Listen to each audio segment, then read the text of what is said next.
Welcome to Holographic Health Insights, the podcast where science meets soul for complete well-being. Join hosts Reverend Anne-Marie Byers and her daughter Rochelle Generis as they explore transformative health approaches that integrate body, mind, and spirit, from energy medicine to holistic practices. From morning rituals to mindset resets, this episode explores how small daily choices shape long-term wellness. Welcome back, everybody. Skip Monty here, back in the studio with owners of Holographic Health, Inc., Reverend Anne-Marie Byers and Rochelle Generis. Ladies, welcome to the show. Thank you, Skip. Thank you. Well, glad to have you, and I think this is a very timely discussion because it affects everybody. So, excited to dive into this one with you. Let's talk about healthy habits. Well, the first thing is habits. And the idea is to develop habits that allow time for yourself, for the things that are really important in life. And this time of year where we're looking at Thanksgiving and Christmas and a lot of busyness along with, the stress of the holidays, we need to think about putting our mask on first. They always tell you to put your oxygen mask on before you put on the oxygen mask of the person beside you. And while that may seem odd to talk about for the holidays, you need to develop a healthy habits around the holidays because you still have to relax and find time for yourself because the holidays are supposed to be about getting together and enjoying them, not the frantic preparation of food or cleaning house and company and all of that. It's about being together and being grateful for that. After dealing with several difficult imbalances and diagnoses myself and in our family, the importance of being together and enjoying that has become really important to all of us. And so finding that time to sit and meditate in the morning or have prayer before you start your day, having that cup of coffee where you relax and pet your cat or your dog or spend time with your spouse, your loved ones before you start that frantic day is important. And the habits that we develop really set the stage for our lives. And, nobody ever said they'd rather spend an extra day or hour at work when they're on their deathbed. So think about that as you start your day. Yoga is an extremely healthy and helpful habit to have daily or even weekly, something that you do to stretch your muscles, to relax your mind, to focus your mind on something other than the stress of daily living. And something we didn't talk about in previous episodes have to do with the care of the teeth and making sure that you make sure not just to brush your teeth, but to avoid fluoride, to avoid mercury fillings, because those put stress on the body as well, because those are all imbalances that the body has to deal with. And so while getting together for Thanksgiving and Christmas are enjoyable, they also add stress, even though it's enjoyable stress, just like vacation is enjoyable. It also adds stress. So even good stress is stress, and those stress points add up.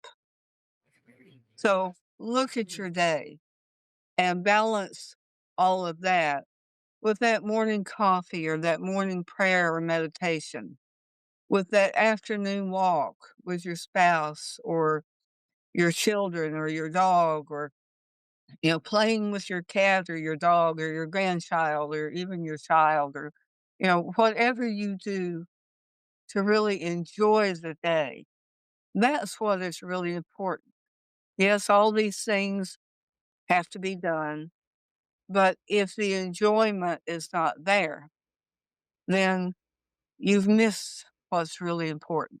Everything she said totally struck a chord with me. But it made me think about just my general day. And the stress of the holidays can kind of throw us off from those routines that we already have set up. And it also does make it hard to create new routines. So if you try to build your day and your week around this idea that, it takes 3 times a week to make a habit. But then within our day, I think everybody can appreciate some general structure in their day. So some of the things that I try to do a little bit every day to kind of keep those healthy habits in mind are to drink a good water, and drink plenty of it. So good quality water with a good alkaline level or pH level. So healthy water, some quiet time, whether you're self-reflecting or praying, meditating, just some quiet time in the day. And then moving your body and getting outside. So if I do all 4 of those things in my day, regardless of how much stress there is around, I usually feel at peace and pretty good with my day by the end of it. Um, so whatever that looks like for somebody, Anne mentioned yoga, that is a wonderful way to be quiet and move your body. Um, and doing yoga outside would check off 3 of those boxes. So, I know sometimes in the winter it's hard to get outside, but if you dress for the weather, being in the cold is actually really good for your body, and we tend to be out less in the winter, so we're getting less of that natural sunlight, less of the vitamin D, and we tend to see illnesses go up kind of as a result of that lower vitamin D absorption that we would get in the summer months.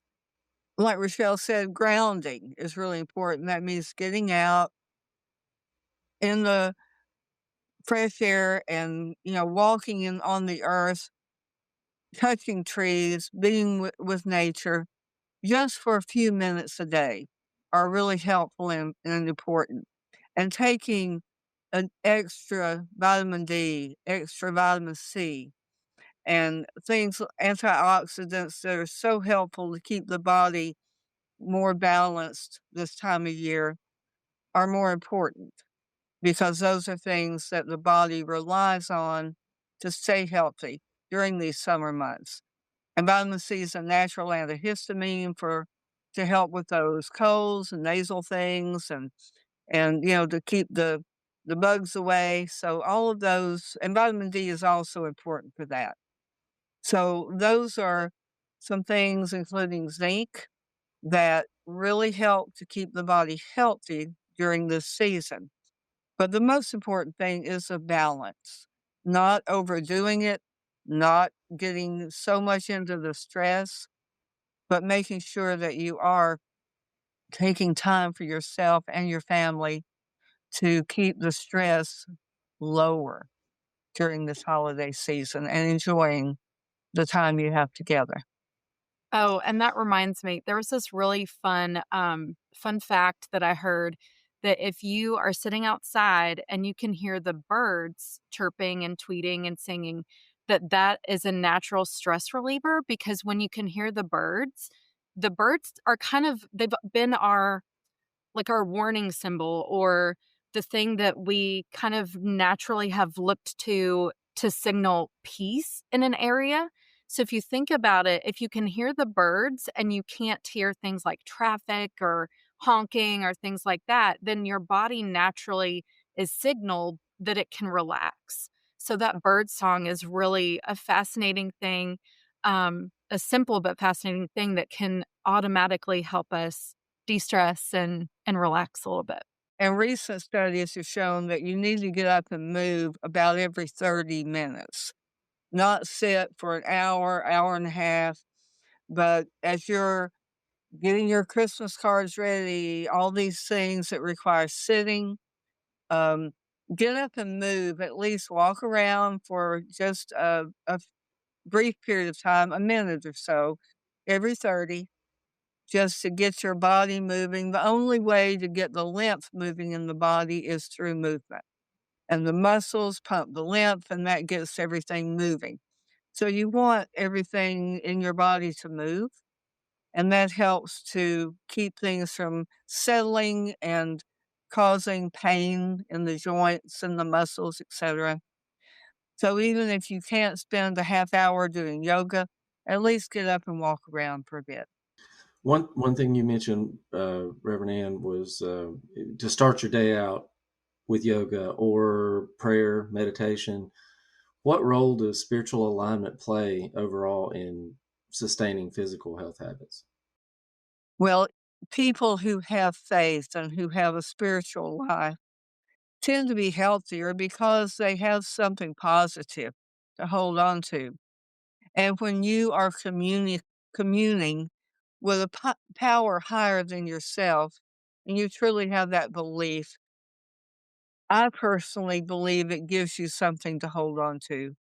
And the hope, the realization there's something more than just what you see in front of you, it often makes the stresses of daily living not quite as important, because what is more important is the spiritual side of all of that. And, we don't advocate any certain spiritual practice. That's up to you, what your beliefs are. But we hope that you have one, that you focus on that, focus on faith and hope and love. And as the Bible says, the greatest of these is love. But all of these are important to have the spiritual life to hold on to, and just makes your life, in my estimation, in my experience, much better. Well, ladies, I can't tell you how much I appreciate you telling us from your perspective what we need to do to create some healthy habits. I am certainly one of those people, and it's tough to do during the holidays. So good timing for this episode, and we appreciate your input. And we'll see you next time. Thanks, Skip. Thank you, Skip. Thanks for joining us on Holographic Health Insights. If you're ready to dive deeper into transformative health approaches, visit holographichealth.com or give us a call at 800-566-1522. Remember, your journey to total well-being starts here.